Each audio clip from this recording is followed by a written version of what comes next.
مجھے رہزنوں سے غرض نہیں، تیری رہبری کا سوال ہے۔ اور بھائی غور فرمائے، حضرت سعید بن عامر کو گورنر بنا دیا، سیدھے سادے درویش سے آدمی تھے۔ کچھ مہینوں کے بعد حضرت عمر خود ان کے صوبے میں پہنچے، جامع مسجد میں سب لوگوں کو جمع کیا۔ جب سب لوگ جامع مسجد میں جمع ہوئے تو حضرت عمر فاروق نے فرمایا اپنے گورنر کے بارے میں بتاؤ کیسا ہے۔ یہ ہے جمہوریت۔ ادھر دیکھیں جی، میری بات پہ توجہ فرمائیں، یہ جمہوریت ہے۔ گورنر سامنے کھڑے، فرمایا بتاؤ گورنر کیسا ہے؟ تو لوگوں نے کہا 4 شکایتیں ہیں گورنر صاحب سے۔ اس کو حضرت ابن جوزی علیہ رحمہ نے نقل فرمایا، 4 شکایتیں۔ کون سی؟ کا پہلی شکایت یہ ہے کہ گورنر صاحب جب شروع میں گورنر آئے تھے تو فجر کی نماز کے بعد ہی لوگوں کی بات سننے لگتے تھے، اب نماز پڑھ کے گھر جاتے، 9-10 بجے واپس آتے۔ دوسری شکایت یہ ہے کہ ہفتے میں 1 دن ملتے نہیں۔ تیسری شکایت ہے صرف دن کو ملتے ہیں، رات کو نہیں ملتے۔ اور چوتھی شکایت یہ ہے کہ کبھی کبھی رونے لگتے اور بے ہوش ہی ہو جاتے۔ آپ نے عجیب دیوانہ گورنر بنا دی۔ حضرت عمر نے حضرت سعید بن عامر کی طرف، بول بھئی تیری شکایات ہے۔ جناب سعید بن عامر کہنے لگے حضور میرا راز نہ ہی کھلتا تو اچھا تھا، اگر آپ نے کہا ہے تو کہہ دیتا ہوں، بتائیے۔ فرمایا تیری پہلی شکایت ہے کہ تو فجر کے بعد گھر جاتا ہے، 9-10 بجے آتا ہے۔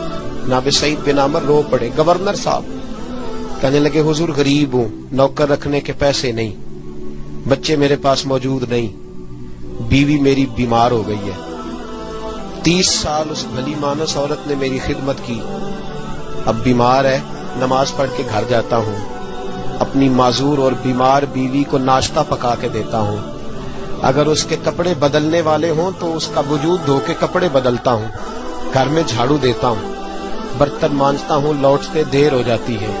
کہتے ہیں حضرت عمر پہلے جواب پہ سختہ طاری ہو گیا، کہ تیری دوسری شکایت یہ ہے کہ ہفتے میں 1 دن ملتے نہیں۔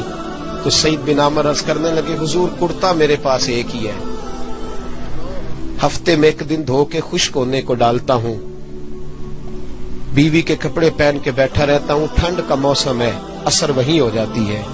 کہتے ہم لوگوں کی آنکھوں میں آنسو چمکنے لگے۔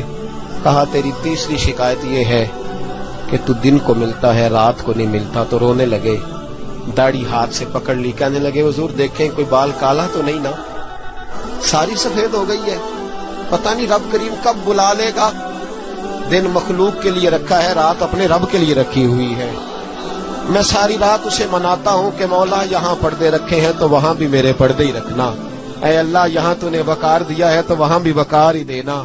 اور کہا کبھی کبھی روتے ہو اور بے ہوشی ہو جاتے ہو؟ کہنے لگے حضور بہت پختہ عمر میں کلمہ پڑھا تھا، 40 سال کا تھا جب کلمہ پڑھا، جب 40 سال کے گناہ یاد آتے ہیں تو رو پڑتا ہوں، سوچتا ہوں کہ میں تو 1 ہفتے کا حساب نہیں دے سکتا، 40 سالوں کا کیسے دوں گا حضور، پھر مجھ سے برداشت نہیں ہوتا، پھر تڑپ جاتا ہوں۔ جب چاروں باتیں کہیں تو پھر رونے لگے، کہنے لگے حضور اب میری سزا کا بھی اعلان کر دیں، اب میرے پردے کھلے تو سزا کی بات بھی کریں۔ حضرت عمر نے ہاتھ اٹھائے اور کہا اے اللہ میرے محبوب کی امت کو کچھ ایسے گورنر اور بھی عطا فرما، اپنے آپ کو سنواریں، اپنے آپ پہ توجہ دیں۔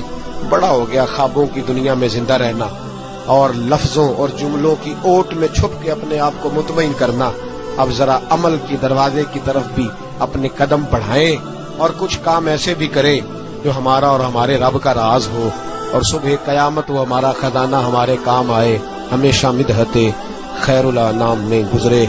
دعا ہے یہ عمر درود و سلام میں گزرے۔